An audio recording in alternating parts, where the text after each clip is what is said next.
요셉은 베냐민이 그들과 함께 있음을 보고 자기의 청지기에게 이르되 이 사람들을 집으로 인도해 드리고 짐승을 잡고 준비하라.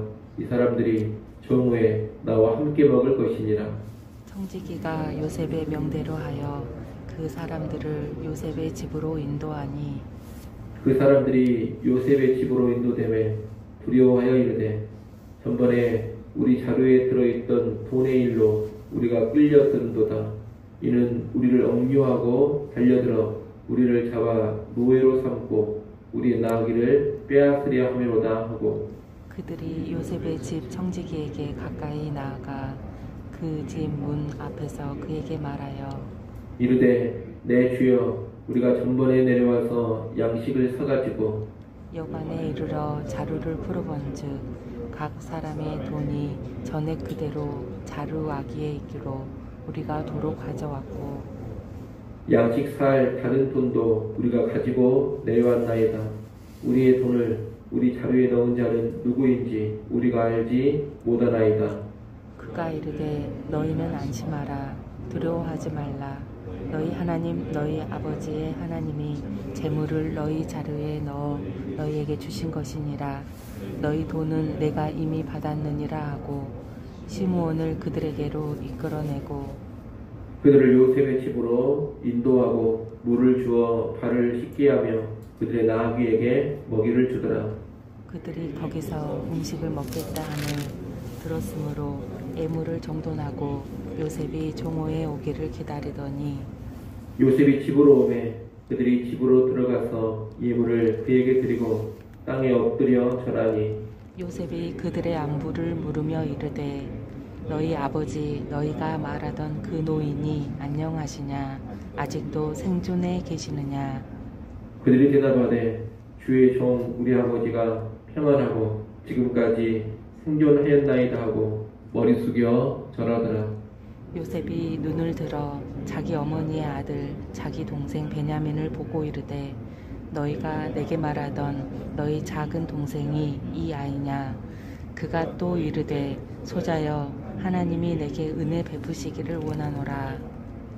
요셉이 아우를 사랑하는 마음이 북받쳐 급히 울 곳을 찾아 안방으로 들어가서 울고 얼굴을 씻고 나와서 그 정을 억제하고 음식을 차리라 하매 그들이 요셉에게 따로 차리고 그 형제들에게 따로 차리고 그와 함께 먹는 애굽 사람에게도 따로 차리니 애굽 사람은 히브리 사람과 같이 먹으면 부정을 입음이었더라. 그들이 요셉 앞에 앉되 그들의 나이에 따라 앉히게 되니 그들이 서로 이상히 여겼더라. 같이 봅니다. 요셉이 자기 음식을 그들에게 주되 베냐민에게는 다른 사람보다 5배나 주매 그들이 마시며 요셉과 함께 즐거워하였더라. 아멘.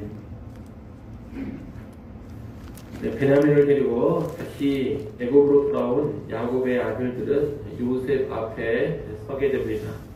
요셉은 형들이 베냐민을 데려온 것을 보고서 형들이 베냐민을 해치지 않았다는 것 그리고 형들이 위험을 무릅쓰고 갇힌 형제 시므온을 위해 애굽으로 온 것을 확인합니다. 요셉이 1차적으로 확인하고자 했던 것이 그것이었습니다. 내 동생 베냐민이 안전한가 그리고 형제 시므온을 사랑하는 마음으로 다시 애굽으로 돌아올 것인가 이것을 먼저 확인하고 싶었는데 그것이 확인되는 순간입니다. 이제 요셉은 형들에게 일단 호의를 베풀어 줍니다. 자신의 집으로 형제들을 초대하고 식사를 대접하고자 합니다. 하지만 요셉의 형제들은 이 뜻밖의 초청을 무척이나 두려워합니다. 지금 요셉을 만나고 있는 곳은 식량을 사고 파는 곳입니다. 이곳은 여러 사람들이 오가고 외국에서 오는 사람들도 많이 있는 곳입니다. 그런데 사람이 붐비는 이런 장소를 떠나서 총리의 개인 집으로 불러들이는 것이 심히 의심스러운 것입니다. 요셉의 형제들은 혹시라도 집으로 끌고 가서 억지로 잡아 노예로 삼으려고 하는 것은 아닌지 두려워합니다. 그리고 이것은 지난번에 있었던 돈 문제 때문일 것이라고 생각을 합니다. 아마 그때의 일을 도둑질하는 것으로 간주하고 우리를 은밀히 잡아서 노예로 삼으려고 하나보다 이런 생각을 한 겁니다. 그래서 요셉의 집으로 가는 도중에 형제들은 요셉의 집 청지기에게 자기들의 무죄함을 이야기합니다. 이에 청지기는 그 돈은 하나님이 너희에게 주신 것이니 염려하지 말라고 답합니다. 이 말을 듣고서야 형제들의 마음속에 있던 불안과 두려움이 사라집니다. 그리고 이제 시몬이 석방되어서 형제들과 함께하게 됩니다. 요셉의 집에 먼저 도착한 형제들은 귀한 대접을 받습니다. 발 씻을 물을 받아서 발을 씻고 또 나귀의 먹이도 받게 됩니다. 식사 시간이 되어서 요셉이 집으로 들어오자 형제들은 엎드려 절하고 준비해온 예물을 드립니다. 요셉은 그들의 안부를 물으며 아버지 야곱의 안부까지 묻습니다. 그리고 동생 베냐민을 보고서 하나님의 축복을 빌어줍니다. 특히 베냐민을 본 요셉은 아우를 사랑하는 마음이 북받쳐 올라서 급히 울 곳을 찾아 안방으로 들어가 울고 다시 나옵니다. 요셉은 지금까지 2번 웁니다. 형들을 처음 만났을 때 울었고 지금 동생 베냐민을 만나는 자리에서 또다시 울고 있습니다. 요셉의 이 울음은 그간의 모든 고생과 서러움이 북받쳐 올라와서 우는 것이고 동시에 형제들에 대한 사랑 때문에 우는 것입니다. 우리는 이 울음을 보면서 요셉이 형들을 계속 시험하는 이 모습이 악의에서 나온 것이 아님을 알게 됩니다. 요셉은 그의 형들을 힘들게 하고 괴롭게 하려고 테스트하고 있는 것이 아닙니다. 형들의 과거의 잘못을 일깨우고 또한 형제들 사이에 진정한 사랑과 연합, 하나됨을 이루고자 이런 일련의 테스트를 진행하고 있는 겁니다. 이런 과정을 통해서 형들이 과거 자신들의 잘못을 깊이 깨닫기를 원했고 또한 이 과정을 통해서 아픔과 상처와 분열로 가득했던 자기 집안이 이제 사랑으로 온전히 연합하고 하나 되기를 원했던 겁니다. 우리가 여기서 하나 배울 것이 있습니다. 그것은 뭐냐? 누군가를 가르치고 깨닫게 하려고 또한 더 나은 모습으로 진전을 이루게 하려고 힘들고 어려운 상황을 줄 수 있지만 그것은 언제나 사랑의 기반에서 이루어져야 한다는 겁니다. 단지 그 사람을 힘들게만 하고 괴롭게만 하려고 그런 일을 해서는 안 된다는 겁니다. 우리가 자녀들을 양육할 때도 그렇습니다. 잘못을 고치고 더 나은 모습으로 나아가도록 하기 위해서 때로 매를 들기도 하고 무섭게 책망을 하기도 합니다. 또 힘들고 고통스러운 상황 속에 넣기도 합니다. 하지만 부모는 그 모든 것을 사랑으로 행합니다.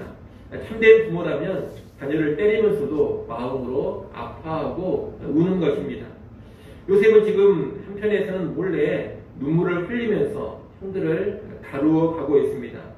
모든 징벌과 변화를 위한 훈련에는 바로 이런 사랑이 깔려 있어야 한다는 겁니다.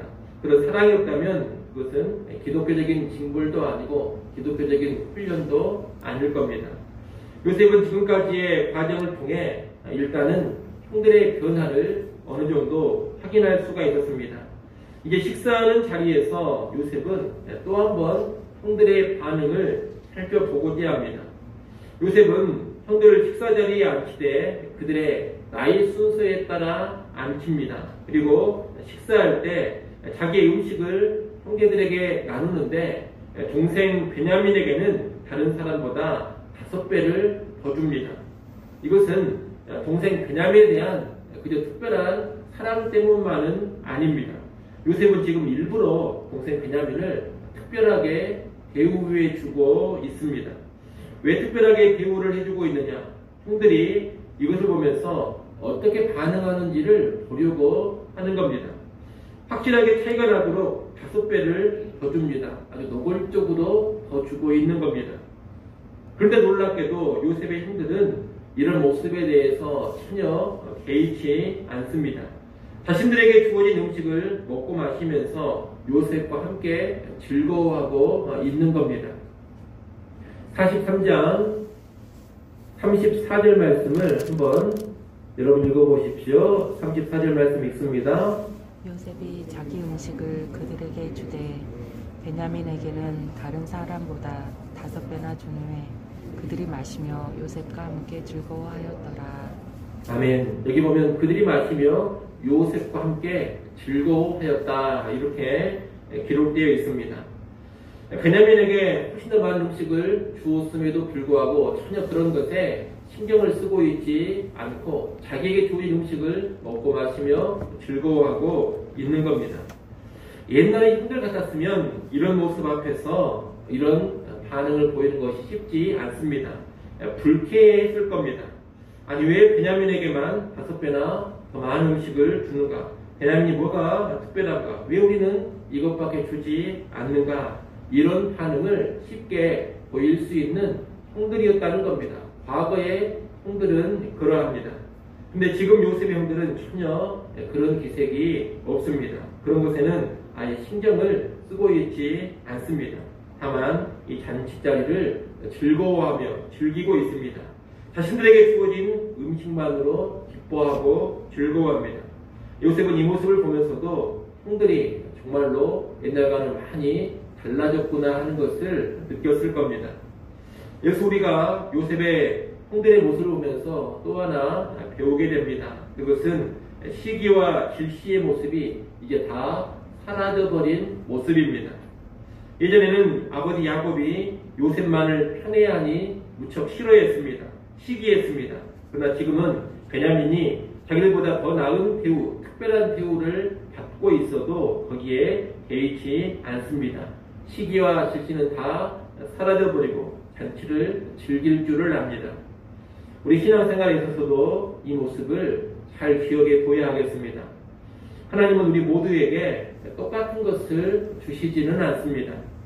달란트 비유를 예로 들자면 5달란트, 2달란트, 1달란트 이렇게 사람마다 다르게 주십니다. 은사와 능력도 감당하는 책임도 각각 다르게 주십니다. 목사도 많은 성도를 담임하는 그런 목사님들이 계시는 것이고 또 적은 수의 성도들을 담임하는 그런 목사님들도 계시는 겁니다. 우리는 하나님이 주시는 대로 받는 겁니다. 그런데 어떤 사람들은 이것을 보면서 화를 내고 짜증을 냅니다. 왜 나는 이것밖에 주지를 않느냐? 왜 저 사람은 나보다 더 많이 주느냐? 이렇게 따지면서 감사할 줄을 모르고 만족할 줄을 모르고 오히려 시기와 질시와 분노에 붙들린다는 겁니다. 이것은 결코 바람직한 모습이 아닙니다. 자신에게도 비참한 모습일 뿐입니다. 우리는 하나님이 주신 분량을 감사히 받고 자족하면서 그것을 잘 누릴 줄을 알아야 합니다. 남과 비교하거나 시기하고 질투하는 마음을 다 버리고 하나님이 허락하신 생을 누릴 줄 알아야 되고 즐길 줄 알아야 한다는 겁니다. 여러분 우리는 이미 구원을 받았고 복된 하나님 나라에 들어간 사람들입니다. 다시 말하면 이미 위대한 왕의 잔치 자리에 들어가 있는 사람들이라는 겁니다. 그런데 그 잔치 자리에서 왜 저 사람은 나보다 5배나 많은 음식을 받았느냐 이러면서 뼈로통에 있을 필요가 전혀 없는 겁니다. 내게 주신 것도 먹고 마시고 즐기기에 사실 충분합니다. 하나님 나라의 잔치, 하나님 허락하신 인생의 잔치를 주께서 주신 분량 안에서 즐길 수 있어야 진정한 신자다 이렇게 말할 수가 있겠습니다. 그런 신자의 모습이 아름다운 것입니다. 여러분 요셉의 형들은 바뀌었습니다. 예전에는 이런 상황이 되면 즐기지를 못했습니다. 시기와 질시와 미움으로만 가득 찼을 뿐입니다. 하지만 이제는 마음껏 즐기고 있습니다. 오늘 우리에게도 이런 변화가 꼭 있기를 바랍니다. 여러분 이 땅에서 사회생활을 하실 때나 또는 교회에서 신앙생활을 하실 때 주께서 주신 분량으로 언제나 감사하고 즐거워하면서 그 분량 안에서 만족할 수 있는 우리 모두가 될 수 있기를 간절히 소원합니다. 기도하겠습니다.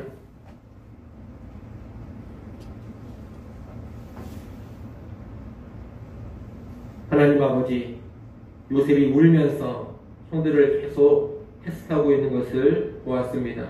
우리의 책망과 우리의 훈육이 언제나 눈물 어린 사랑 가운데 이루어져 가게 하여 주시옵소서. 또한 시기와 질투를 버리고 오롯이 잔치를 즐기고 있는 요셉의 형제들의 모습도 우리가 보았습니다.